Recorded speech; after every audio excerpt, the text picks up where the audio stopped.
Bonjour, je vais vous présenter notre travail de thèse qui a consisté à évaluer comment les médecins généralistes de Midi-Pyrénées perçoivent et envisagent la prophylaxie pré-exposition au VIH.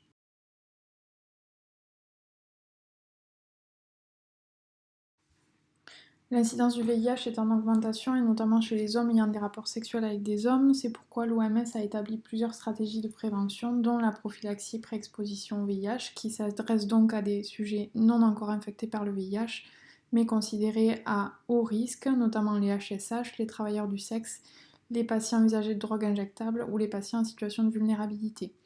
Cette PrEP a été validée par des essais à haut niveau de preuve qui ont montré une réduction du risque relatif d'infection par le VIH.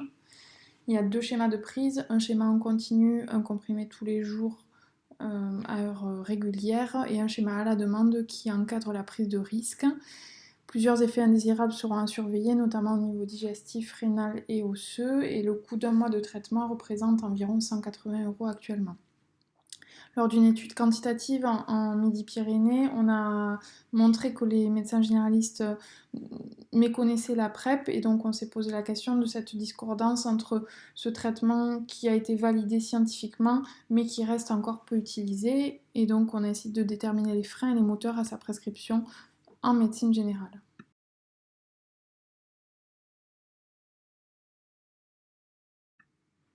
Pour cela, on a interrogé des médecins généralistes de Midi-Pyrénées qui ont été recrutés via l'étude quantitative préalablement faite ou par lien de connaissances et on a essayé de varier leur profil.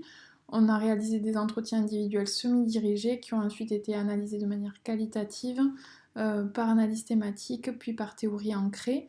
Cette étude a été validée par le comité d'éthique du DUMG de Midi-Pyrénées et on a soumis nos résultats à 3 experts infectiologues et sociologues.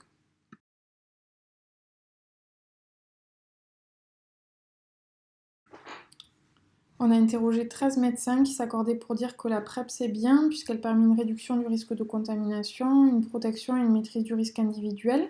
Cependant, le préservatif est un outil indispensable et efficace et il faut continuer de l'expliquer et de le promouvoir puisque c'est le seul qui protège contre toutes les IST. La population cible de la PrEP paraît adaptée et ne nécessitait pas d'être élargie à la population générale selon eux. Ils ne se sentaient pas au cœur de cette stratégie de prévention, puisqu'ils décrivaient notamment un cloisonnement ville-hôpital avec une primo-prescription hospitalière par l'infectiologue ou le Cégide, et où parfois ils n'étaient pas au courant de la prise de PrEP par leurs patients. Il existe également un contraste entre la ville et la campagne, et certains paradoxes du suivi en ville avec des obstacles au dépistage de certaines IST. Le coût n'est pas un problème puisqu'il est inférieur à celui du traitement d'une infection par le VIH et si la PrEP n'était pas remboursée, elle serait moins accessible et donc moins utilisée.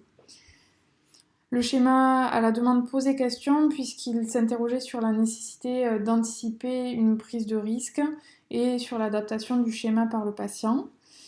Ils avaient également quelques craintes vis-à-vis donc de l'observance du traitement, de l'induction de certaines résistances et d'une recrudescence des comportements à risque avec une banalisation du VIH. Certains freins à sa prescription étaient identifiés puisque l'abord de la sexualité devait être fait en médecine générale et qu'il l'était peu. Et d'autre part, la méconnaissance de la PrEP par les médecins généralistes, notamment au niveau de son utilisation et de ses modalités de prescription, ne les incitait pas à la proposer. Également, il s'interrogeait sur les effets indésirables et les interactions médicamenteuses. Pour mieux la prescrire, il proposait de mieux repérer les groupes à risque pour pouvoir faire le choix adapté à chaque patient et mettre de côté ses convictions personnelles pour accompagner les patients plutôt que les moraliser.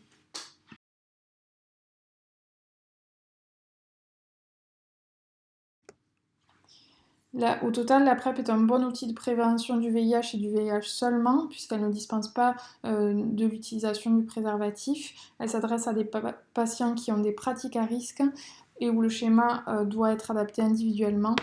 Il faut renforcer la communication entre les différents acteurs de santé pour permettre une meilleure coordination des soins et un meilleur suivi du patient.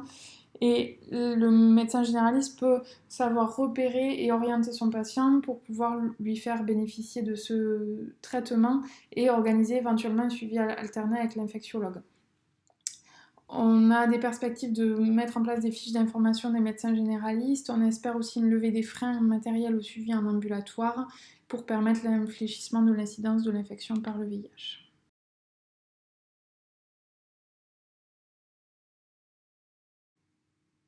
Merci à tous.